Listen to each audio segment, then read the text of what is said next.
നമുക്ക് കൃപാസനം പ്രത്യക്ഷീകരണ മധ്യസ്ഥ പ്രാർത്ഥന ഏറ്റുചൊല്ലാം. അമ്മേ, പരിശുദ്ധ അമ്മേ, ദൈവമാതാവേ, കൃപാസനത്തിലൂടെ ഞങ്ങൾക്കും ഞങ്ങളുടെ ദേശത്തിനും മാധ്യസ്ഥം തേടിത്തന്ന എല്ലാ അനുഗ്രഹങ്ങൾക്കും കൃപകൾക്കും ഞങ്ങളിപ്പോൾ ഹൃദയം നിറഞ്ഞ നന്ദി പറയുന്നു. സ്തുതിച്ച് പ്രാർത്ഥിക്കാം. നാളിതുവരെ ഞങ്ങൾക്ക് ലഭിച്ച എല്ലാ കൃപകൾക്കും അനുഗ്രഹങ്ങൾക്കും നന്ദി പറയുന്നു. Hallelujah, hallelujah.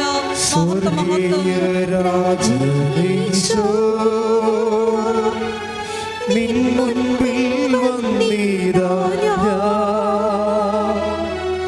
കാരുണ്യ സാഗരമേ, കാത്തുകൊള്ളേണമേ നീ. പരിശുദ്ധ പരമദിവ്യകാരുണ്യത്തിന് ആരാധനയും സ്തുതിയും പുകഴ്ചയും ഉണ്ടായിരിക്കട്ടെ. പരിശുദ്ധ പരമദിവ്യകാരുണ്യത്തിന് ആരാധനയും സ്തുതിയും പുകഴ്ചയും ഉണ്ടായിരിക്കട്ടെ. പരിശുദ്ധ പരമദിവ്യകാരുണ്യത്തിന് ആരാധനയും സ്തുതിയും പുകഴ്ചയും ഉണ്ടായിരിക്കട്ടെ. അമ്മേ, പരിശുദ്ധ അമ്മേ, അമ്മേ, പരിശുദ്ധ അമ്മേ, ദൈവമാതാവേ, 2024 ഡിസംബർ 7-ാം തീയതി ഉച്ച കഴിഞ്ഞ് 2:30 കൃപാസനത്തിൽ സംഭവിച്ച അമ്മയുടെ പ്രത്യക്ഷപ്പെടലിനെ കുറിച്ച് തിരുസഭയ്ക്ക് സമർപ്പിച്ചിരിക്കുന്ന പഠനരേഖകളുടെ വസ്തുനിഷ്ഠ വിധിപ്രകാരമുള്ളതുമായ അന്വേഷണ പഠനങ്ങൾ നടത്തി പ്രത്യക്ഷപ്പെടലിലൂടെ പ്രകടമായ ദൈവമാതാവിന്റെ പ്രത്യേക കരുതലും സംരക്ഷണവും വെളിപ്പെടുത്തുന്ന പീഡിതരുടെ ആശ്വാസ പ്രവാചകന്മാരുടെ വാഗ്ദാനത്തിന്റെ പേടകവും പ്രപഞ്ച പ്രകൃതിയുടെ മാതാവുമായ പരിശുദ്ധ അമ്മയുടെ ഭക്തി സഭയിൽ കൂടുതൽ പ്രചരിച്ച് ജീവിതത്തിന്റെ ദുരിത അവസ്ഥകളിൽ അകപ്പെട്ടു കഴിയുന്ന അനേകായിരം മക്കൾ ദൈവത്തിന്റെ സാന്നിധ്യവും സന്ധിപ്പും കൂടുതൽ അനുഭവിക്കുക ദൈവശക്തിയും കൈവരിക്കുവാൻ ഞങ്ങളുടെ കുടുംബങ്ങളെ ഇടയാക്കണമേ. നമുക്ക് സ്തുതിച്ച് പ്രാർത്ഥിക്കാം. ഉടമ്പടിയെടുത്ത് പ്രാർത്ഥിക്കുന്ന നമ്മുടെ എല്ലാ കുടുംബങ്ങളെയും വിശുദ്ധീകരിക്കണമേ എന്ന് പ്രാർത്ഥിക്കുന്നു, ശക്തീകരിക്കണമേ എന്ന് പ്രാർത്ഥിക്കുന്നു. Hallelujah, hallelujah. മഹത്വം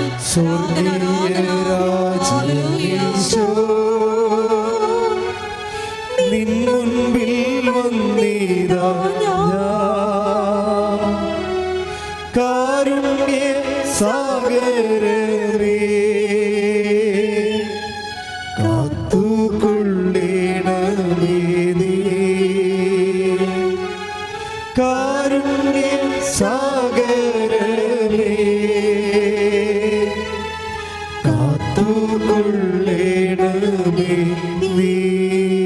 പരിശുദ്ധ പരമദിവ്യകാരുണ്യത്തിന് ആരാധനയും സ്തുതിയും പുകഴ്ചയും ഉണ്ടായിരിക്കട്ടെ. പരിശുദ്ധ പരമദിവ്യകാരുണ്യത്തിന് ആരാധനയും സ്തുതിയും പുകഴ്ചയും ഉണ്ടായിരിക്കട്ടെ. പരിശുദ്ധ പരമദിവ്യകാരുണ്യത്തിന് ആരാധനയും സ്തുതിയും പുകഴ്ചയും ഉണ്ടായിരിക്കട്ടെ.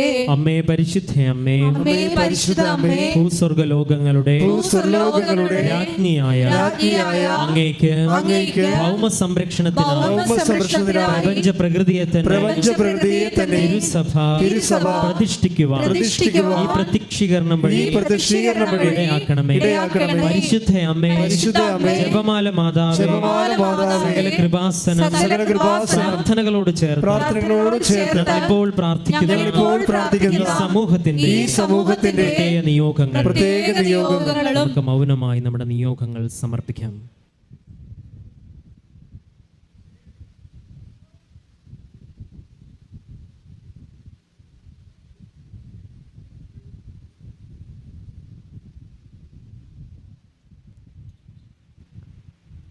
അമ്മയുടെ അമ്മയുടെ പ്രത്യക്ഷീകരണത്തിന്റെ ഈ അനുഗ്രഹ വേളയിൽ ഞങ്ങൾക്ക് സാധിച്ചു തരുവാൻ കഴിയണമേ.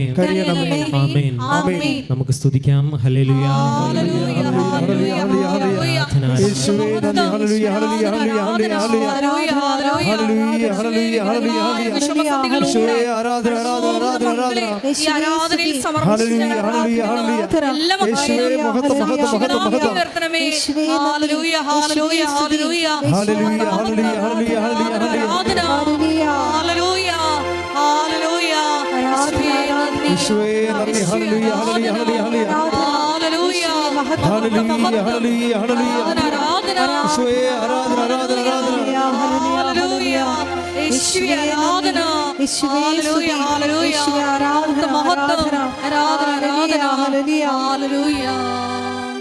പരിശുദ്ധ പരമദിവ്യകാരുണ്യത്തിന് എന്നേരവും ആരാധനയും സ്തുതിയും പുകഴ്ചയും ഉണ്ടായിരിക്കട്ടെ. പരിശുദ്ധ പരമദിവ്യകാരുണ്യത്തിന് എന്നേരവും ആരാധനയും സ്തുതിയും പുകഴ്ചയും ഉണ്ടായിരിക്കട്ടെ. പരിശുദ്ധ പരമദിവ്യകാരുണ്യത്തിന് എന്നേരവും ആരാധനയും സ്തുതിയും പുകഴ്ചയും ഉണ്ടായിരിക്കട്ടെ. നമ്മൾ ഉടമ്പടിയുടെ നേർച്ച വസ്തുക്കളിൽ പ്രധാനപ്പെട്ടത് ഉടമ്പടി തൈലം, ഉടമ്പടി ഉപ്പ്, ഉടമ്പടി കാശ്രീകം, പിന്നെ എല്ലാം ബ്ലസ്ഡ് ആർട്ടിക്കിളാണ്, ഇൻക്ലൂഡിങ് കൃപാസനം പത്രം, എല്ലാം ബ്ലസ്ഡ് ആർട്ടിക്കിളാണ്. കർത്താവിൻ്റെ ചൈതന്യത്തിന് പ്രതിഷ്ഠിക്കപ്പെട്ടതാണ്. അത് അതിൻ്റെ ഒരു അറിവോടുകൂടി നമ്മൾ അനുവർത്തിക്കുമ്പോഴാണ് നമ്മൾക്ക് അനുഭവങ്ങൾ ഉണ്ടാവുന്നത്. ഓരോ നേർച്ച വസ്തുവിനും അതിൻ്റെ തനത് അനുഭവങ്ങളുണ്ട്. എല്ലാത്തിനും ഒരേ അനുഭവമല്ല. ഇപ്പോൾ ഉടമ്പടി തൈലം നമ്മൾ ഉപയോഗിക്കുന്നു. ഉടമ്പടി തൈലം ഉപയോഗിക്കുന്നത് എന്തിനാണ്? കോൺസെക്രേറ്റ് ചെയ്യണം. ദൈവത്തിന് വേണ്ടി പ്രതിഷ്ഠ തൈലം എന്നാണ് വിളിക്കുന്നത് അതിനെ. ഇപ്പോൾ യാക്കോബ് അവൻ കിടന്നിരുന്ന സ്ഥലത്ത് ദൈവത്തിൻ്റെ സാന്നിധ്യം അനുസ്മരിച്ചപ്പോഴാണ് ഇത് ദൈവത്തിൻ്റെ ഭവനമാണ്, മോക്ഷത്തിൻ്റെ കവാടമാണെന്ന് പറഞ്ഞുകൊണ്ട് ആ കല്ലിൽ തൈലം പൂശും, പ്രതിഷ്ഠിക്കും. കല്ല് ദൈവത്തിന് വേണ്ടി പ്രതിഷ്ഠിക്കും. Take the word of God. സ്തുതിക്കട്ടെ. ഹല്ലേലൂയ. ഉൽപ്പത്തി 28:18. ഉൽപ്പത്തി 28:18. ഉൽപ്പത്തി പുസ്തകം 28-ാം അധ്യായം 18-ാമത്തെ വാക്യം വായിച്ചോളൂ. യാക്കോബ് അതിരാവിലെ എഴുന്നേറ്റ് പറഞ്ഞേ. യാക്കോബ് അതിരാവിലെ എഴുന്നേറ്റ് തലയ്ക്ക് കീഴേ വെച്ചിരുന്ന കല്ലെടുത്ത് ഒരു തൂണായി കുത്തി നിർത്തി അതിന്മേൽ എണ്ണയൊഴിച്ചു. അപ്പോൾ അത് പ്രതിഷ്ഠിക്കുകയാണ്. എന്നിട്ട് പറയുന്ന വാക്യങ്ങൾ എന്താണ്? അത് കഴിഞ്ഞ് യാക്കോബ് ഒരു പ്രതിജ്ഞ ചെയ്തു. ഒരു ഉടമ്പടി എടുത്തു. പ്രതിജ്ഞ ചെയ്തെന്ന് വെച്ചാൽ ഒരു ഉടമ്പടി എടുത്തു. ഉടമ്പടിയും തൈലവും തമ്മിൽ വളരെ കണക്റ്റഡ് ആണ്. പിന്നെ വായിച്ചോളൂ. ദൈവമായ കർത്താവ് എന്റെ കൂടെ ഉണ്ടായിരിക്കുകയും ഈ യാത്രയിൽ എന്നെ സംരക്ഷിക്കുകയും എനിക്ക് ഉണ്ണാനും ഉടുക്കാനും തരുകയും എന്റെ പിതാവിന്റെ വീട്ടിലേക്ക് സമാധാനത്തോടെ ഞാൻ തിരിച്ചെത്തുകയും ചെയ്താൽ കർത്താവായിരിക്കും എന്റെ ദൈവം. അപ്പോൾ ഇതെല്ലാം ഉടമ്പടി ചെയ്യുമ്പോൾ നിബന്ധനകൾ വെക്കുന്നുണ്ട്. എന്തൊക്കെയാണ് നിബന്ധനകൾ? എനിക്ക് ഉണ്ണാൻ തരണം, ഉടുക്കാൻ തരണം, എൻ്റെ വീട്ടിൽ എനിക്ക് തിരിച്ച് സമാധാനത്തോടെ എത്തിച്ചേരണം. അപ്പോഴെന്താണ്? എൻ്റെ യാത്രയെല്ലാം നീ എൻ്റെ കൂടെ സഞ്ചരിക്കണം. ഇതെല്ലാം നമ്മൾ എല്ലാ ദിവസവും കേൾക്കുന്ന സാക്ഷ്യങ്ങളാണ്. ഉണ്ണാൻ കൊടുക്കുന്നവരുടെ സാക്ഷ്യമുണ്ട്, ഉടുക്കാൻ കൊടുക്കുന്നവരുടെ സാക്ഷ്യമുണ്ട്, സമാധാന വീട്ടിൽ എത്തിച്ച് കൊടുക്കുന്നവരുടെ സാക്ഷ്യമുണ്ട്. അതെല്ലാം ഇപ്പം തന്നെ ഈ ദിവസങ്ങളിൽ വന്നൊരു സാക്ഷ്യം ഒരു മേരി ഗ്രേസിൻ്റെ സാക്ഷ്യമാണ്.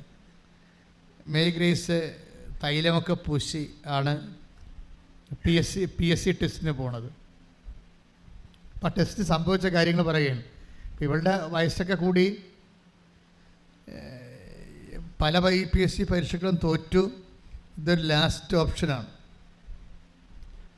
ഉണ്ണാനും ഉടുക്കാനും വേണ്ടിയുള്ള പദ്ധതിക്കുള്ള അവസാനത്തെ ഒരു യാത്രയാണ്.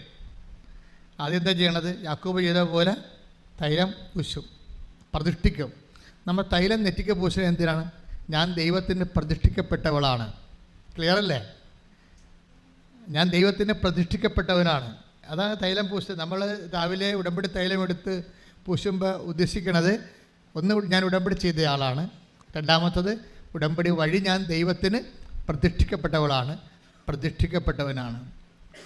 അപ്പോൾ സ്വാഭാവികമായിട്ടും ദൈവത്തിൻ്റെ ഉടമസ്ഥതയിലുള്ള ആളാണ് നമ്മൾ, അല്ലേ? അതാണ് ആദ്യമേ നാം പറയുന്നത്. ഇതെല്ലാം വിശ്വാസത്തിൻ്റെ പ്രയോഗങ്ങളാണ്. അച്ഛൻ നിങ്ങളോട് നേരത്തെ പറഞ്ഞിട്ടുണ്ട്, വിശ്വാസം നമുക്ക് വിശ്വാസത്തിൻ്റെ കൈമാറ്റം എന്തൊക്കെയാണ്? നമുക്ക് വിശ്വാസം എക്സ്പ്ലെയിൻ ചെയ്യുന്നത്, വെളിപ്പെടുത്തുന്നത്, എക്സ്പ്ലിസിറ്റ് ആക്കുന്നത്, നമുക്ക് വിശ്വാസം ബാഹ്യമായി പ്രകടിപ്പിക്കുന്നത് 3 തരത്തിലാണ്. എന്താണ്? വിശ്വാസം പ്രാർത്ഥനയിലൂടെ നമുക്ക് പ്രകടിപ്പിക്കാം. പിന്നെ എന്ത് ചെയ്യണം? വിശ്വാസം നമുക്ക് പ്രഖ്യാപിക്കാം. പിന്നെ എന്ത് ചെയ്യാം? വിശ്വാസം നമുക്ക് പ്രയോഗിക്കാം. ഉടമ്പടിക്ക് വരുന്ന ഒരു പ്രശ്നം എന്ന് വെച്ച് കഴിഞ്ഞാൽ, നമ്മൾ വ്യത്യസ്തമായ കാലാവസ്ഥകളിലും സാഹചര്യങ്ങളിലും ഈ 3 കാര്യവും ചെയ്യും. നമ്മൾ സാധാരണ ആധ്യാത്മിക വിഷയങ്ങളിൽ ഈ 3 കാര്യവും ആൾക്കാർ ചെയ്യത്തില്ല, പ്രത്യേകിച്ച് പ്രയോഗിക്കത്തില്ല. പ്രയോഗിക്കാൻ വേണ്ടി അവരുടെ കയ്യിൽ ഒന്നും കുറവാണ് കാര്യങ്ങളുള്ളത്. ഉടമ്പടിയിൽ പ്രയോഗിക്കാൻ ഒത്തിരി കാര്യങ്ങളുണ്ട്. ഉടമ്പടി തൈലം പ്രയോഗിക്കാനുള്ളതാണ്, ഉടമ്പടി ഉപ്പ് പ്രയോഗിക്കാനുള്ളതാണ്, പിന്നെ എന്തെല്ലാം കാര്യങ്ങൾ അതിൻ്റെ അകത്ത് വേറെ ആൾക്കാർ വ്യത്യസ്തമായ രീതിയിൽ ഉടമ്പടി കാശ്വര്യം ഒക്കെ. അപ്പോൾ പ്രയോഗിക്കുമ്പോൾ അതിൻ്റെ അകത്ത് ഇംപ്ലിസിറ്റായിട്ട് വരുന്ന ഉള്ളടങ്ങിയിരിക്കുന്നൊരു കാര്യമുണ്ട്. പ്രാർത്ഥനയുണ്ട്, അതിൻ്റെ അകത്ത് പ്രഖ്യാപനമുണ്ട്. പ്രയോഗത്തിൻ്റെ ഒരു ഗുണം അതാണ്. പ്രാർത്ഥനയിൽ ചിലപ്പോൾ പ്രയോഗം ഉണ്ടാകത്തില്ല, പക്ഷെ പ്രയോഗത്തിൽ പ്രാർത്ഥന ഉണ്ടാവും, പ്രഖ്യാപനം ഉണ്ടാവും. അതാണ് നേർച്ച വസ്തുക്കളുടെ പ്രത്യേകത. അതാണ് നേർച്ച വസ്തുക്കൾ. അപ്പോൾ ഈ മോളെന്താ ചെയ്യണത്? അത് ഉടമ്പടി തൈലം എടുത്ത് നെറ്റിക്ക് ചാർത്തിയിട്ടാണ് പ്രതിഷ്ഠിച്ചത്. എന്നെ തന്നെ പ്രതിഷ്ഠിച്ചിട്ടാണ് ഈ PSC ടെസ്റ്റിന് പോകുന്നത്. അവസാന യുദ്ധമാണ്. ഈ PSC ടെസ്റ്റ് അവർക്ക് എഴുതാൻ പറ്റത്തില്ല, ഏജ് ഓവറായിപ്പോയി. പക്ഷേ സംഭവിക്കണത്, അവർക്ക് സങ്കടകരമായ ചില അനുഭവങ്ങളാണ് അവിടെ സംഭവിച്ചത്. എന്താണ്? 15 ക്വസ്റ്റ്യൻ അവൾ കണ്ടില്ല എഴുതി തീർന്നപ്പോഴേ. എന്താ ആപത്താണെന്ന് നോക്കി. ആപത്ത് ഓട്ടോറിക്ഷയെ വിളിച്ച് വരിക. എന്താ പ്രശ്നം വെച്ചാൽ 15 ക്വസ്റ്റ്യൻ കണ്ടില്ല ആൾ. പരീക്ഷ കഴിഞ്ഞ ആൾ പുറത്തിറങ്ങിയപ്പോഴാണ് അയ്യോ എന്ന് പറഞ്ഞ് വെട്ടി പോയി. 15 ക്വസ്റ്റ്യൻ, 2-3 ക്വസ്റ്റ്യൻ അല്ലേ, 15 ക്വസ്റ്റ്യൻ. അപ്പോൾ പിന്നെ എന്താ, തന്നെയല്ലേ ഇതെല്ലാം അറിയാവുന്നതാണ് ആളിനെ. അതോർത്തപ്പോൾ പിന്നെ കണ്ണിൽ നിന്ന് ചോരയാണ് വരണത്. ഇതെല്ലാം അറിയാവുന്ന സംഭവമാണ്, എല്ലാം അറിയാവുന്ന സംഭവമാണ്, കാണാതെ പോയത്. അപ്പോൾ നമ്മൾ ഓർക്കും, ഇത്രയും ഞാൻ ഉടമ്പടിയും എടുത്ത് ഇത്രയും കഷ്ടപ്പെട്ട് പോയിട്ടും അവസാനം ദൈവം എന്നെ ഇത് മറച്ച് കളഞ്ഞല്ല എന്ന് ഓർക്കും. ദൈവത്തിന് അങ്ങനെ ഒരു സംഭവമുണ്ട്, മറച്ച് കളഞ്ഞ പരിപാടി. പണ്ട് ശൂന്യംകാരി വരുമ്പോൾ ശൂന്യംകാരിയുടെ മകൻ മരിച്ച്. അപ്പോൾ ശൂന്യംകാരി കരഞ്ഞു പിടിച്ച് മലയിറങ്ങി വരുന്നത് ഏലിയ പ്രവാചകൻ അകലെയെന്ന് കണ്ട്, ശൂന്യംകാരി, കർത്താവ് അവളുടെ കാര്യം എന്നിൽ നിന്ന് മറച്ച് കളഞ്ഞല്ലോ എന്ന് നെടുവിൽപ്പെട്ട് സങ്കടപ്പെടുകയാണ്. അവളുടെ കാര്യത്തിന് അവളുടെ കുഞ്ഞ് മരിച്ചു, അതാണ് പ്രശ്നം. കുഞ്ഞ് മരിക്കണ കാര്യം ഈ ഏലിയ പ്രവാചകൻ പ്രാർത്ഥിച്ചിട്ടാണ് കുഞ്ഞ് ജനിച്ചത്. പക്ഷെ മരിക്കാൻ പോണ കാര്യം ഏലിയ പ്രവാചകനോട് പറഞ്ഞില്ല, മറച്ചു കളഞ്ഞു. Take the word of God. സ്തുതിക്കട്ടെ. ഹല്ലേലൂയ, ഹല്ലേലൂയ, ഹല്ലേലൂയ. 2 രാജാക്കന്മാർ 4:27. 1 രാജാക്കന്മാർ 2:27 വായിച്ചോളൂ. അവൾ മലയിൽ ദൈവപുരുഷന്റെ അടുത്തെത്തി അവന്റെ പാദങ്ങളിൽ പിടിച്ചു. അവളെ തള്ളി മാറ്റുന്നതിന് ഗഹസി മുൻപോട്ട് വന്നു. എന്നാൽ ദൈവപുരുഷൻ പറഞ്ഞു, അവളെ തടയരുത്, അവൾ കഠിന ദുഃഖത്തിലാണ്. കർത്താവ് അത് എന്നിൽ നിന്ന് മറച്ചിരിക്കുന്നു, എന്നെ അറിയിച്ചിട്ടില്ല. Praise the Lord. Praise the ഈ Lord. ദൈവത്തിൻ്റെ സ്നേഹം ചില സമയത്ത് നമ്മളെ മറച്ചും കളയും. അപ്പം നിങ്ങൾക്ക് എന്തെങ്കിലും കാര്യം ദൈവമേ ഇത് ദൈവത്തിന് അറിയാമായിരുന്നല്ലോ, എന്നിട്ടും പിന്നെ നീ എന്താണ് എന്നോട് ഇങ്ങനെ ചെയ്തത്, എനിക്കൊരു ക്ലൂ തന്നിരുന്നെങ്കിൽ ഞാൻ തീർച്ചയായിട്ടും വിസാക്ക് പൈസ കൊടുക്കത്തില്ലായിരുന്നു, ഇപ്പം 4 ലക്ഷം പോയില്ലേ, നീ നിന്നത് മറച്ച് കളഞ്ഞില്ലേ എന്ന് ചോദിക്കാം. നമുക്ക് ദൈവത്തോട് എന്ത് ചോദ്യങ്ങൾ വേണമെങ്കിൽ ചോദിക്കാം. പക്ഷേ എൻ്റെ ഒരു അഭിപ്രായത്തിൽ ഒന്നും ചോദിക്കാതിരിക്കുന്നതാണ് നല്ലത്. എന്താ കാര്യം ചെയ്യുന്നത്? ദൈവത്തിനോട് സ്നേഹമുള്ളവരെ, ദൈവം ഇതിൻ്റെ അകത്ത് കക്ഷിയാണെങ്കിൽ നിങ്ങൾക്ക് അബദ്ധം വന്നാൽ മിണ്ടാതിരിക്കുന്നതാണ് നല്ലത്. നിങ്ങൾ ചില പരിപാടിയൊക്കെ ചെയ്യണം, ദൈവമായിട്ട് ബന്ധമില്ലല്ലോ. അത് നിങ്ങൾ ആരെങ്കിലും കൂട്ടുകാർ വന്ന് പറഞ്ഞ് ഞാൻ പോകുന്നുണ്ട് നീയും പോര്, നല്ല ഏജൻ്റ് ആണെന്നൊക്കെ പറയുമ്പോൾ നിങ്ങൾ അവളെ സൂചിപ്പിക്കാൻ വേണ്ടി കാശ് കൊണ്ടേ കൊടുക്കണതാണ്. അതിന് ദൈവം കക്ഷിയല്ല അതിൻ്റെ അകത്ത്. പക്ഷേ നിങ്ങൾ ഉടമ്പടി എടുത്തതിന് ശേഷം ദൈവം നിങ്ങളുടെ ജീവിതത്തിൻ്റെ വിഷയത്തിൽ കക്ഷിയാകുകയാണ്. നിങ്ങളൊരു കക്ഷി, ദൈവം ഒരു കക്ഷി, ബൈലാറ്ററൽ ആയിട്ടുള്ള എഗ്രിമെൻ്റാണിത്. അങ്ങനെ ഉടമ്പെടുക്കുമ്പോൾ സ്വാഭാവികമായിട്ട് നിങ്ങൾ ദൈവനിരീക്ഷണത്തിലാണ്. അതിലെന്തെങ്കിലും ഒരു അബദ്ധം വന്ന് ലാഗ് ചെയ്യണമെങ്കിൽ എൻ്റെ മക്കളെ എടുത്തോ പിടിച്ചോ എന്ന് പറഞ്ഞ് ദൈവത്തിൻ്റെ കഴുത്തേക്ക് കയറരുത്. മണ്ടത്തരമാണത്. എന്താ വെച്ചാൽ കാര്യം, കർത്താവിന് അതിനേക്കാൾ ബെറ്റർ സെലക്ഷൻ ഉണ്ടെന്ന് അർത്ഥം. അമ്മയുടെ ഒരു ഏറ്റവും വലിയ പ്രശ്നം ഇതാണ്, കുരിശ് പെരുകുമ്പോൾ അമ്മ മിണ്ടത്തില്ല. എൻ്റെ മക്കളെ ഒരു കാര്യം നിങ്ങൾ മനസ്സിലാക്കണം, അതായത് നിങ്ങൾ എപ്പോഴും cash and kind physical favours മാത്രമാണ് ദൈവത്തിൽ നിന്ന് കിട്ടണമെന്ന് പറഞ്ഞുകൊണ്ട് നിങ്ങൾ ദൈവത്തെ സമീപിക്കരുത്. It is not sense. ദൈവത്തിൽ നമുക്ക് ലഭിക്കാൻ സാധ്യതയുള്ളത് എന്താണ്? The power of the almighty, ദൈവത്തിൻ്റെ ശക്തിയാണ്. ദൈവത്തിൻ്റെ ശക്തി നമുക്ക് ലഭിച്ചാൽ ജീവിതത്തിൻ്റെ എന്ത് കാര്യത്തിന് വേണ്ടി വേണമെങ്കിലും അത് ഉപയോഗിക്കാൻ പറ്റും. അതിന് കൃപ എന്നാണ് വിളിക്കുന്നത്. ഫിസിക്കൽ ഫേവേഴ്സിന് നമ്മൾ അനുഗ്രഹങ്ങളെന്നാണ് വിളിക്കുന്നത്. നിങ്ങൾ പലപ്പോഴും ദൈവത്തോട് തട്ടുപിടുത്തത്തിന് പോണത് അനുഗ്രഹങ്ങൾ നഷ്ടപ്പെടുന്നത് കൊണ്ടാണ്. അനുഗ്രഹങ്ങൾ ദൈവത്തിന് മുമ്പിൽ ഒരു വിലയുമില്ല. അത് ദൈവം ആർക്ക് വേണമെങ്കിലും കൊടുക്കും. നിരീശ്വരവാദിക്ക് വേണമെങ്കിലും അനുഗ്രഹം കൊടുക്കും. ഞാൻ പണ്ട് നിങ്ങളോട് പറഞ്ഞിട്ടുള്ളതാണ്, ജനറ്റിക്കൽ ബ്ലെസ്സിങ്സ് ഉള്ളതാണെന്ന്. ജനറ്റിക്കൽ ബ്ലെസ്സിങ്സ് അല്ലേ, ജനിതക ആനുകൂല്യം എന്ന് പറയും. എന്താണത്? ജനിപ്പിച്ചപ്പോൾ തന്നെ ദൈവം കൊടുത്തതാണ്. Take the bed of God, സന്താന പുഷ്ടിയുള്ളവരായി പേരുക. സ്തുതിക്കട്ടെ. ഹല്ലേലൂയ, ഹല്ലേലൂയ, ഹല്ലേലൂയ, ഹല്ലേലൂയ, ഹല്ലേലൂയ.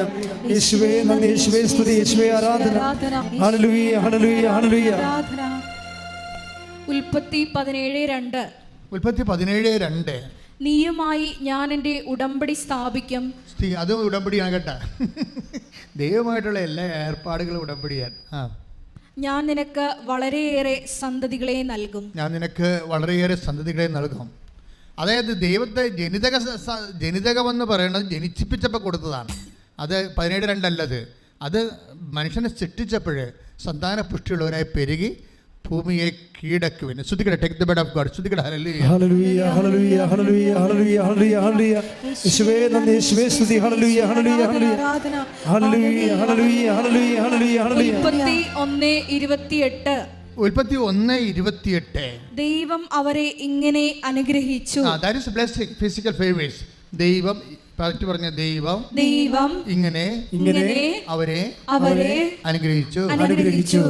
സന്താന പുഷ്ടിയുള്ളവരായി പെരുകുവിൻ. പറഞ്ഞ സന്താന പുഷ്ടിയുള്ളവരായി പെരുകുവിൻ. സന്താന പുഷ്ടിയുള്ളവരായി പെരുകുവിൻ. ഭൂമിയിൽ നിറഞ്ഞ് അതിനെ കീഴടക്കുവിൻ. അപ്പോൾ ഇതാണ് വിഷയം. 2 കാര്യങ്ങൾക്കാണ് മനുഷ്യന് അനുഗ്രഹങ്ങൾ. ഒന്ന് ഫിസിക്കൽ ഫേവേഴ്സ്, അത് തീർച്ചയായിട്ടും ബോഡി പവറാണ്. സന്താന പുഷ്ടിയൊക്കെ ഉണ്ടാകുന്നതെല്ലാം മസിൽ പവറാണ്. പിന്നെ എന്താണ് പിന്നെ കൊടുത്തിരിക്കുന്നത്? എന്താണ്? ഭൂമിയെ കീഴടക്കുവിൻ. ഭൂമിയിലുള്ള എല്ലാ മനുഷ്യന് ഉണ്ടാകുന്ന എല്ലാ വെല്ലുവിളികളെയും നമുക്ക് അതിജീവിക്കാനുള്ളതാണ്. ശാസ്ത്രമൊക്കെ അങ്ങനെ വരണത്. ശാസ്ത്രമൊക്കെ വരുന്നത് അങ്ങനെയാണ്. ഭൂമിയെ മനുഷ്യൻ കീഴടക്കുകയാണ്. ഭൂമിയിലെ രോഗാണുക്കളെ, വൈദ്യശാസ്ത്രം ചെയ്യണത് എന്താണ്? ഭൂമിയിലെ രോഗാണുക്കളെ കീഴടക്കുന്നു. അതുപോലെ ഓരോ സംഭവങ്ങളും മനുഷ്യൻ്റെ ജീവിതം, പൂർണ്ണമായ ജീവിതം അനായാസമാക്കി തീർക്കുന്ന എല്ലാ മെക്കാനിസംസും സയൻസാണ്. അതെല്ലാം ഭൂമിയെ കീഴടക്കലാണ്. നമ്മളൊരു ഉപഗ്രഹം വിടണത് എന്തിനാ? അത് ശാസ്ത്രമാണ്. ഇപ്പോൾ ചന്ദ്രൻ്റെ ഇറങ്ങാൻ പോകുന്ന സമയമാണ്, ഒരു ടൈം, ഒരു ഈ ദിവസങ്ങളിലാണ്.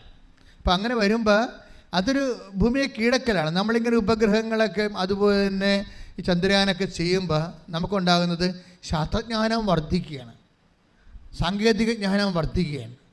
അപ്പോൾ അത് വർദ്ധിക്കുന്ന അനുസരിച്ച് കൊണ്ട് നമുക്ക് ഇപ്പോൾ ഉപഗ്രഹങ്ങൾ തന്നെ വിടുന്ന നമുക്ക് കാലാവസ്ഥയെക്കുറിച്ച് പ്രെഡിക്റ്റ് ചെയ്യാൻ പറ്റും.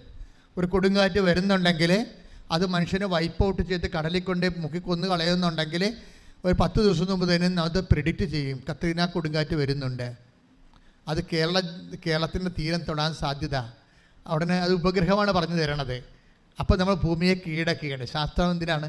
അപ്പം ശാസ്ത്രത്തിൻ്റെ എല്ലാ അനുഗ്രഹങ്ങളും ദൈവം കൊടുത്തതാണ്. സയൻസിൻ്റെ എല്ലാ അനുഗ്രഹങ്ങളും മനുഷ്യന് ബുദ്ധി കൊടുത്തപ്പോഴേ ഇവിടെ ജീവിച്ച് ഇത് ഭൂമിയിലുണ്ടാകുന്ന ജീവൻ നിലനിർത്തുന്നതിനെതിരെ നിൽക്കുന്ന എല്ലാ ശക്തികളെയും നമുക്ക് കീഴടക്കാൻ ദൈവം ആദ്യമേ തന്നെ നമുക്ക് ആശീർവാദം തന്നിട്ടുണ്ട്. അതിന് നമ്മൾ ഫിസിക്കൽ ബ്ലെസ്സിങ്സ് എന്നാണ് പറയണത്. അതിനിപ്പോൾ ക്രിസ്ത്യാനി ആകണമെന്ന വിശ്വാസി ആകണമെന്ന ഒരു നിർബന്ധവും ഇല്ല. ആർക്ക് വേണമെങ്കിലും, ഒരു മനുഷ്യനായി കഴിഞ്ഞാൽ ആർക്ക് വേണമെങ്കിലും ഈ ഫിസിക്കൽ ബ്ലെസ്സിങ്സ് കിട്ടും. ഇപ്പോൾ എല്ലാവർക്കും വിശ്വാസമില്ലാത്ത എന്തുമാത്രം മനുഷ്യരാണ് ഉള്ളത് ഇല്ലേ? അവർക്ക് ഫിസിക്കൽ ബ്ലെസ്സിങ്സ് ഇല്ലേ? അവർക്ക് എന്തുമാത്രം അനുഗ്രഹമുണ്ട്. അത് ദൈവം ആദ്യമേ കൊടുത്തിരിക്കുന്നതാണ്. അവരംഗീകരിക്കുന്നില്ല എന്നുള്ളത് അതവരുടെ മാനസിക പരിമിതികളാണ്. അതിന് ദൈവത്തിനൊന്നും ചെയ്യാനില്ല. പക്ഷേ ഇത് ദൈവം ഇതെല്ലാം കണ്ട് പരിപാലനയുടെ ഭാഗമായി നേരിട്ട് കൊടുക്കുന്നതാണ്. ഇതെല്ലാം സന്താനപുഷ്ടിയുടെ പെരുകണം, പിന്നെന്താ ഭൂമിയെ കീഴടക്കണം. ഇതാണ് ഫിസിക്കൽ ബ്ലെസ്സിങ്സ് എന്ന് പറയുന്നത്. ഇതിന് പ്രാർത്ഥിക്കേണ്ട പോലും കാര്യമില്ല. എന്തിനാ പ്രാർത്ഥിക്കണത്? പ്രാർത്ഥിച്ചില്ലെങ്കിലും ഇതൊക്കെ കിട്ടാവുന്നതേ ഉള്ളൂ. പിന്നെ നമ്മളെ ആരാണ് ഈ പ്രാർത്ഥിക്കണത്? ഇതിനകത്ത് തന്നെ മെറിറ്റ് ഒരു വിഷയം കോമ്പറ്റീഷൻ സബ്ജക്റ്റ് ആയി കഴിഞ്ഞാൽ, ഒരു കോമ്പറ്റീഷൻ സബ്ജക്റ്റ് ആയി കഴിഞ്ഞാൽ ഇപ്പോൾ നമ്മളിപ്പോൾ നിങ്ങൾക്ക് ആർട്ടിഫിഷ്യൽ ഇൻ്റലിജൻസിനെ പഠിക്കണം. That's okay. നിങ്ങൾക്ക് അതിനുള്ള ഭൂമിയെ കീഴടക്കാൻ കർത്താവ് അനുഗ്രഹിച്ചിട്ടുണ്ട്. പക്ഷേ എന്താ പ്രോബ്ലം വന്നിരിക്കണത്? എന്താ? ആർട്ടിഫിഷ്യൽ ഇൻ്റലിജൻസ് പഠിക്കണം നിങ്ങൾക്ക്, അതിൻ്റെ സീറ്റ് കുറവാണ്. കാര്യം പുതിയ സബ്ജക്റ്റ് ആയത് കാരണം, എല്ലായിടത്തും അതിന് പറ്റിയ ലാബോറട്ടറീസ് കുറവായ കാരണം നമുക്ക് യൂണിവേഴ്സിറ്റികളിൽ, ഇന്ത്യൻ യൂണിവേഴ്സിറ്റികളിൽ ചിലയിടത്തൊക്കെ സീറ്റ് കുറവാണ്. പക്ഷേ എല്ലാവരും ഇപ്പോൾ പണ്ട് ബികോമിന് ഇടിച്ച് കയറിയ ആൾക്കാരെല്ലാം ഇപ്പോൾ ആർട്ടിഫിഷ്യൽ ഇൻ്റലിജൻസിലേക്ക് ഇടിച്ച് കയറുകയാണ്. എന്താ? പക്ഷേ സീറ്റില്ല അവിടെ കോമ്പറ്റീഷൻ വരുന്നു. കോമ്പറ്റീഷൻ വരുമ്പോൾ എന്താ പ്രശ്നം? മെറിറ്റ് കുറവുള്ള ആൾക്കാരുണ്ടാവും. ബൈബിൾ ഇതിനെയാണ് not by merit but by grace വെച്ചിരിക്കുന്നത്. പീഡിയ ബ്ലെസ്സിങ്, അതായത് ഒരു വിഷയം നമ്മൾക്ക് ബ്ലെസ്സിങ്സിൻ്റെ ആ ചുറ്റുവട്ടങ്ങളിൽ നിന്ന് ചിലപ്പോൾ തെന്നി മാറും. കാര്യം എന്താണ്? ആൾക്കാരുടെ എണ്ണം കൂടും, മെറിറ്റുള്ള ആൾക്കാരുടെ എണ്ണം കൂടും, റാങ്ക് ലിസ്റ്റുള്ള ആൾക്കാരുടെ എണ്ണം കൂടും. എണ്ണം കൂടുമ്പോൾ പക്ഷേ സീറ്റ് കുറവാകും. അപ്പോൾ എന്ത് പറ്റും? മെറിറ്റില്ലാത്ത ഈ മെറിറ്റ് എന്ന് പറയണ മെറിറ്റ് ഉണ്ടെങ്കിലും സീറ്റില്ലാത്ത കാരണം മെറിറ്റില്ലാത്ത പോലെയാകും. അങ്ങനെ വരുമ്പോൾ എന്ത് പറ്റും? നോട്ട് ബൈ മെറിറ്റ് ആകും. അപ്പോൾ അതിന് ദൈവം വെച്ചിരിക്കുന്ന ഓപ്ഷനാണ് not by merit but by grace. നിൻ്റെ മെറിറ്റ് കൊണ്ടല്ല, എൻ്റെ കൃപ കൊണ്ടാണെന്ന്. ഹാർക്ക എന്ന് പറഞ്ഞ ഡൽഹി സെറ്റിലായിട്ടുള്ള ഒരു മലയാളി ഒരു സാക്ഷ്യം പറഞ്ഞ്. ഹാർക്ക, അവിടെ അമ്മയുടെ പേര് സോഫിയ എന്ന്. അവിടെ പ്രശ്നം വെച്ചാൽ അവർക്ക് UN സ്റ്റാഫിൽ മത്സരിക്കണവർ UN സ്റ്റാഫായിട്ട് പരീക്ഷ എഴുതുകയാണ്. അപ്പോൾ UN സ്റ്റാഫ് എന്ന് പറയുമ്പോൾ അതിൻ്റെ ഒരു ടൈം എന്ന് പറയുന്നത് അത് സെലക്ഷൻ കിട്ടിയ അതിൻ്റെ ടൈം 6 മാസമാണ്. പോസ്റ്റർ ചെയ്ത് കഴിഞ്ഞാൽ 6 മാസം വേണം അത്. പക്ഷേ UN സ്റ്റാഫ് എന്ന് പറയുമ്പോൾ എന്തുമാത്രം എല്ലാ രാജ്യങ്ങളിലും ഉള്ള ആൾക്കാരാണ് UN സ്റ്റാഫിന് വേണ്ടി ആപ്ലിക്കേഷൻ കൊടുത്ത് എക്സാം ഫേസ് ചെയ്യണത്. അപ്പോൾ അവിടെ എന്നാ ചെയ്യണത്? അവളുടെ അമ്മ ഉടമ്പടി എടുത്തിട്ടുണ്ട്. അതാണ് അവിടെ ഗ്രേസ് എന്ന് പറഞ്ഞത്. ഉടമ്പടി എടുത്തിട്ടുണ്ട്. അപ്പോൾ അമ്മ ഉറപ്പായിട്ട് പറയും നിനക്കിത് കിട്ടും. അപ്പോൾ എന്താണ് ഇവൾ അറ്റൻഡ് ചെയ്യണമെന്നുള്ളത് ഇവൾക്ക് കോൺഫിഡൻസ് ഇല്ല. അതുകൊണ്ട് ഇവൾ ഹാർക്ക അമ്മയോട് പറയും ഞാനൊരു കാര്യം ചെയ്തിട്ടുണ്ട്, അമ്മ അത് എന്നോട് ചോദിക്കരുത്, എന്താണ് കാര്യമെന്ന് ചോദിക്കരുത്. കാര്യം എന്താണെന്ന് തോക്കുമെന്നറിയാം. ഇവൾക്ക് ഇങ്ങനെയുള്ള സ്റ്റുഡൻസിനുള്ള കുഴപ്പം, താൻ തോറ്റു എന്ന് മറ്റുള്ളവർ അറിയണത് ഭയങ്കര ഷെയിമാണ്. അതാണ് അമ്മയോട് നേരത്തെ ജാമ്യം എടുക്കുവോള്. അമ്മ എന്താ അമ്മയോട് പറഞ്ഞത്? ഞാനൊരു കാര്യം ചെയ്തിട്ടുണ്ട്, പക്ഷേ അമ്മ ഞാൻ എന്താണ് ചെയ്തിരിക്കണമെന്ന് എന്നോട് ചോദിക്കരുത്. ഇവൾ UN ടെസ്റ്റ് എഴുതിയിരിക്കണതാണ് സംഭവം. ഇവളെങ്ങനെ തോക്കുമെന്നൊക്കെ ഉറപ്പാണ്. തോറ്റുപോയാൽ താൻ തോറ്റതാണെന്ന് അമ്മ പോലും അറിയരുത്. അപ്പം ചിലർക്കൊക്കെ അങ്ങനെയുള്ള ഒരു മാനസികാവസ്ഥ ഉണ്ട്. ഇത് മോശമായൊരു മാനസികാവസ്ഥയാണ്, മനസ്സിലായില്ലേ? ഞാൻ തോറ്റതാണെന്ന് അമ്മ പോലും അറിയരുതെന്ന് പറയുന്ന ഒരു മാനസികാവസ്ഥയില്ലേ? ഇറ്റ് ഈസ് എഗൻസ്റ്റ് സ്പിരിച്വാലിറ്റി, നമ്മുടെ ആധ്യാത്മികതയാണ്. ഞാൻ ഇപ്പോൾ നമുക്ക് പഠിക്കാൻ വരുന്ന കുഞ്ഞുങ്ങളില്ലേ, പഠിക്കാൻ വരുന്ന, അതായത് പരീക്ഷയ്ക്ക് എഴുതാൻ വരുന്ന പ്രൊഫഷണൽസിൻ്റെ ശിരസ്സിൽ ഞാൻ തൈലം പൂശും, നെറ്റിയിലും പൂശും. എന്തിനങ്ങനെ പൂശണമെന്ന് വെച്ച് കഴിഞ്ഞാൽ ഞാൻ അവർക്കൊരു ഉപദേശം കൊടുക്കും. നിങ്ങൾക്ക് കോൺഫിഡൻസ് ഉണ്ടാവരുത്. ശരിക്കും എന്താ കാര്യം, കോൺഫിഡൻസ് അല്ല നമുക്ക് വേണ്ടത്. നമുക്ക് വേണ്ടത് ദൈവാശ്രയമാണ് വേണ്ടത്. കോൺഫിഡൻസ് എന്ന് പറയുമ്പോൾ അതിനൊരു കുഴപ്പമുണ്ട്. എന്ന് പറഞ്ഞ് നിങ്ങൾ കോൺഫിഡൻസ് കളയണമെന്നല്ല ഞാൻ പറയണത്. സ്പിരിച്വലി സ്പീക്കിംഗ് കോൺഫിഡൻസിന് വലിയ സ്കോറിംഗ് ഇല്ല. കോൺഫിഡൻസിന് നിങ്ങൾക്ക് ഇപ്പോൾ ഞാനിപ്പോൾ ഏറ്റവും നല്ലവണ്ണം നടത്തിയിട്ടുള്ള അഭിഷേക കൺവെൻഷനൊക്കെ ഞാൻ വഴിനീളെ ഛർദ്ദിച്ച് അവശനായി എന്നെ ആൾക്കാർ പിടിച്ചുകൊണ്ട് പോയൊക്കെ അവിടെ കൊണ്ട് ഗ്രൗണ്ടിൽ ഇറക്കിയിട്ടുള്ള ചരിത്രങ്ങളുണ്ട്. അപ്പോൾ എനിക്കറിയാം എൻ്റെ തലയിലൊന്നും ഇല്ല, ഞാൻ പഠിച്ചതൊക്കെ മറന്നുപോയി, എനിക്ക് കോൺഫിഡൻസ് ഇല്ല. പക്ഷേ ഞാനൊരു നടത്തിയിട്ടുള്ള, ഇപ്പോഴല്ലേ ഞാൻ പുറത്ത് പോകാത്തത്, പണ്ട് എപ്പോഴും കൺവെൻഷൻ നടത്താൻ വേണ്ടി ഓരോ സ്ഥലത്ത് പോകും. പക്ഷേ പോകുമ്പോൾ എന്താ വെച്ചാൽ നമ്മളിപ്പോൾ എനിക്ക് ഇടവക, അല്ലെങ്കിൽ ഞാനൊരു റിലീജിയസ് അല്ലല്ലോ, ഇടവക വികാരിയല്ലേ. അപ്പോൾ ഇടവക വികാരി ആകുമ്പോൾ മിക്കവാറും മരിപ്പ്, കല്യാണം, ആ സമയത്ത് ഇറങ്ങുമ്പോഴായിരിക്കും ചിലപ്പോൾ ലാസ്റ്റ് സാക്രാമെൻ്റെന്നും പറഞ്ഞ ആൾക്കാർ വരുന്നത്. കടലോരത്താണ് ഇരിക്കണമെങ്കിൽ വള്ളം വെച്ചിരിക്കാൻ വരും. ഭയങ്കര തലവേദന പിടിച്ച പരിപാടിയായിരുന്നു. എന്നുവെച്ചാൽ നമുക്ക് ടെൻഷനായിരിക്കും എപ്പോഴും. നമ്മളിപ്പോൾ 6 മണിക്ക് കൺവെൻഷനിൽ കയറണം. അപ്പം നാട്ടിൽ നിന്ന് ഇറങ്ങുമ്പോൾ തന്നെ 3 മണിയാകും. വേറെ വല്ല ജില്ലയിൽ എറണാകുളത്ത് എവിടെയെങ്കിലുമൊക്കെ ഇരിക്കും. അപ്പോൾ ഇവിടുന്ന് ഇറങ്ങുമ്പോൾ തന്നെ അപ്പന അസുഖമായിട്ട് കിടക്കണം, ഒന്നുകൂടി കത്ത കൊടുക്കണമെന്ന് പറയും. അപ്പോൾ പിന്നെ എന്ത് ചെയ്യും, ആദ്യം വെച്ചാൽ അവൻ്റെ പുറകെ പോകും. അത് ചെയ്തിട്ടും വന്നിട്ടാണ് പിന്നെ പോകുമ്പോൾ സമയം തെറ്റിപ്പോവും. പിന്നെ ഇവിടുന്ന് അവിടെ വരെ ജവമാല ചൊല്ലിക്കൊണ്ടിരിക്കും. ടെൻഷനാണേ, എന്ത് പറയണമെന്ന് അറിയത്തില്ല, ടെൻഷനാണ്. അതുകൊണ്ട് ജവമാല ചൊല്ലും. അപ്പോൾ നമ്മുടെ കോൺഫിഡൻസ് പോയി. ഞാൻ എൻ്റെ അനുഭവത്തിൽ നിന്നാണ് നിങ്ങളോട് പറയണത്. ഓരോ കാര്യങ്ങൾ, പല കാര്യങ്ങൾക്കും കോൺഫിഡൻസ് പോകണമെന്നാണ്. എനിക്ക് തോന്നുന്നത് ദൈവം ഒരു മനുഷ്യനെ രക്ഷിക്കാൻ വേണ്ടി, അവനെ സഹായിക്കാൻ വേണ്ടി ഇരിക്കുമ്പോൾ പലപ്പോഴും ചെയ്യണത് കോൺഫിഡൻസ് കളയുകയേ ചെയ്യത്തുള്ളൂ. കോൺഫിഡൻസ് എന്ന പ്രശ്നത്തിൽ അതൊരു വാതിലാണ്, ശരിക്കും അതൊരു അടഞ്ഞ വാതിലാണ്. ദൈവത്തെ സംബന്ധിച്ച് ഇത് എവർ ഓപ്പൺ ആയിരിക്കണം. ഇപ്പോൾ ഇവളുടെ പ്രശ്നം എന്താണ്, അവളുടെ കോൺഫിഡൻസ് പോയി. ആരുടെ? ഈ തുമ്പൊളിക്കാരത്തിയുടെ മേരി ഗ്രേസിൻ്റെ.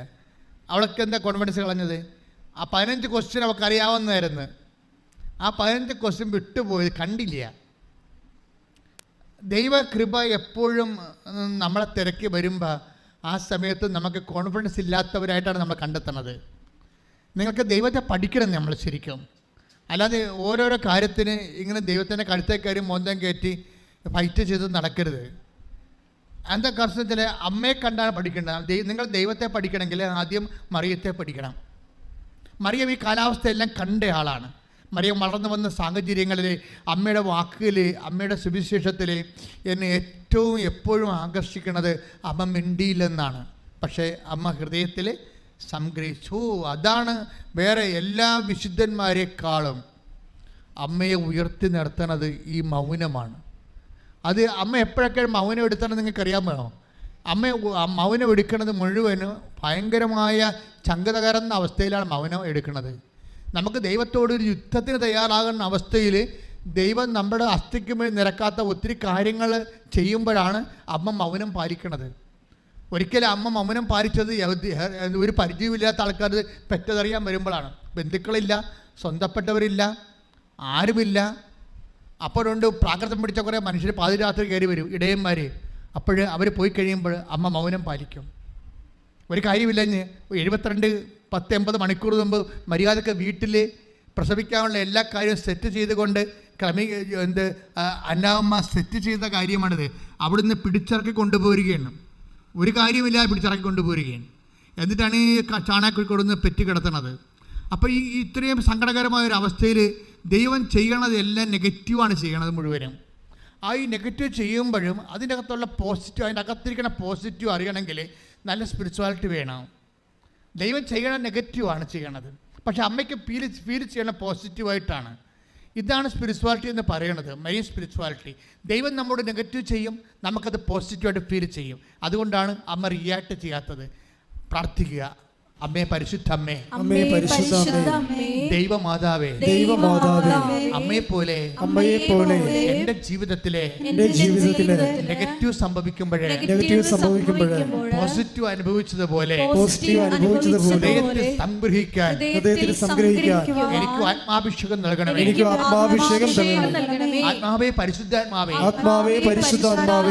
അമ്മയിൽ വസിച്ചു വളർന്ന മറിയത്തിന്റെ ആത്മാവേ, എന്നിൽ വസിച്ച് സുവിശേഷത്തിന്റെ സാക്ഷിയാകാൻ എന്നെ അഭിഷേകം ചെയ്യണമേ.